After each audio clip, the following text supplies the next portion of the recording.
Привет, ребята! Это «Русский как иностранный» и ваша преподавательница русского языка Зинаида. Сегодня тема нашего подкаста очень аппетитная. Мы будем с вами говорить о еде. Какую еду едят в России? Какая еда является традиционной, очень популярной и особенной? Этот подкаст может длиться долго, поэтому моя задача вам очень коротко рассказать о еде, которую мы едим, а если вам будет интересно, мы продолжим об этом говорить. Переходите в мой телеграм-канал, где вы увидите, как выглядят эти блюда, как они пишутся по-русски, и ознакомитесь с культурой еды в России. Итак, я подобрала список блюд, которые очень любят есть в России. И начнем с завтрака. Что мы едим на завтрак? Сырники.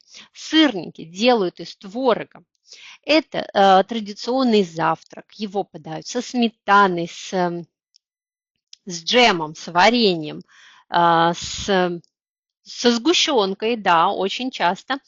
И второй вариант – есть сырники, а есть творожная запеканка. Очень вкусное блюдо, подают его на завтрак, очень часто едят дети в детском саду. И это традиционное блюдо на завтрак в воскресенье, потому что нужно немного времени, чтобы их приготовить. Второй завтрак, который очень традиционный, является традиционным завтраком в России, это каша. Мы едим разные каши. Сладкие каши на завтрак. Это может быть рисовая, пшенная, манная каша, овсяная каша.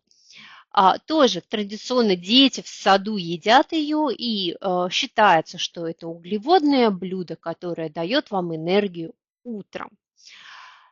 Конечно, мы можем сказать, что не все едят на завтрак каши. Мы говорим о тех блюдах, которые традиционные в России. Итак, следующее блюдо, которое едят на завтрак, это блины. Блины очень популярны в России. Их едят со сметаной, со сгущенкой, с вареньем. Они бывают мясные, овощные. Также можно есть, конечно, с икрой, если вы хотите красное, черное, очень дорого, но очень вкусно. Будете в России, обязательно сходите в русский ресторан и попробуйте это блюдо. Блины едят в воскресенье или, например, в период, когда мы празднуем Масленицу, да, перед большим постом, религиозным праздником, перед Пасхой. Есть такой праздник, который в Европе или в других странах отмечают как карнавал. В России подобное происходит на праздник Масленицы, когда мы говорим «до свидания зиме» и встречаем весну. Блин – это символ солнца. Итак, завтраки мы с вами рассмотрели. Давайте перейдем к обеду, да, что едят на обед. Итак, самое популярное блюдо, конечно, в России – это суп. Суп едят всегда. Это считается прям полезное блюдо для здоровья. По крайней мере, так в детстве нам говорили. Хочешь мультики смотреть – ешь суп. Ешь суп без хлеба, но ешь его обязательно. Летний суп, окрошка – это холодный суп. Когда жарко на улице, мы едим его это вареные овощи плюс мясо, и мы наливаем в него квас или кефир. Что такое квас, мы поговорим в конце этого видео. Второй суп, который очень популярный, рыбный суп, мы называем его уха. Мужчины в России любят ходить на рыбалку, поэтому они ловят рыбу, и потом мужья или жены готовят рыбный суп уху. Он очень простой, там есть рыба, картофель, есть лавровый лист, перец и, в принципе, все. Еще какой у нас популярный суп, это, конечно, щи. Щи зеленые, это варят его из капусты, добавляют мясо, овощи, есть молодая капуста, есть уже белокочанная капуста, очень вкусный суп.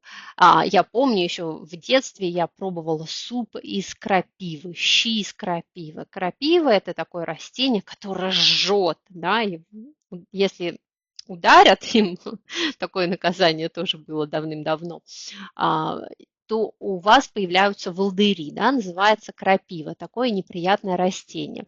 Собирали ее в саду или в чистом месте и готовили суп. Так, какое еще традиционное блюдо в России? Все очень любят есть салаты. Салаты, вы знаете, в России содержат очень много майонеза, они очень плотные, сытные и жирные. Самый популярный салат, каждый вам скажет, это оливье. Конечно, оливье подают на Новый год, это традиционное блюдо, вы можете выбрать оливье с колбасой, с мясом, с курицей и так далее. А, Ешьте оливье, это очень вкусно, но, как говорится, один раз в год можно. Итак, какое еще блюдо очень популярное в России? Это, конечно же, пельмени. Пельмени – это тесто и мясо. В разных культурах есть свои пельмени. Есть равиоли, есть манты, есть дальше у нас есть еще хинкали, да, в южных странах. Очень популярное блюдо в России, можно их варить, редко или другие люди предпочитают жарить пельмени. Это уже на ваш вкус. Обязательно попробуйте пельмени, очень вкусное блюдо. Итак, и, наконец, с вами переходим к напиткам. Напиток, самый популярный в России напиток, конечно же, чай. Это традиция чаепития, которая есть.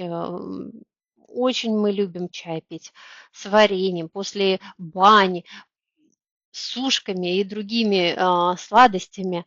Но также у нас есть необычный напиток, называется квас. Квас готовят из хлеба, добавляют дрожжи, и это прекрасный напиток, когда летом очень жарко вы хотите пить, он утоляет вашу жажду. Раньше его делали, продавали из бочек, и с таким большим бокалом можно было пить вкусный квас. Наверное, это все на сегодня, потому что я могу говорить очень много, почему мы едим эти блюда, какие истории были с этим связаны, мы можем поговорить об этом позже. Переходите в мой телеграм-канал, где вы найдете не только изображение этих блюд, также вы увидите всю лексику, необходимую вам из этого видео. И до скорой встречи, друзья. Пока-пока.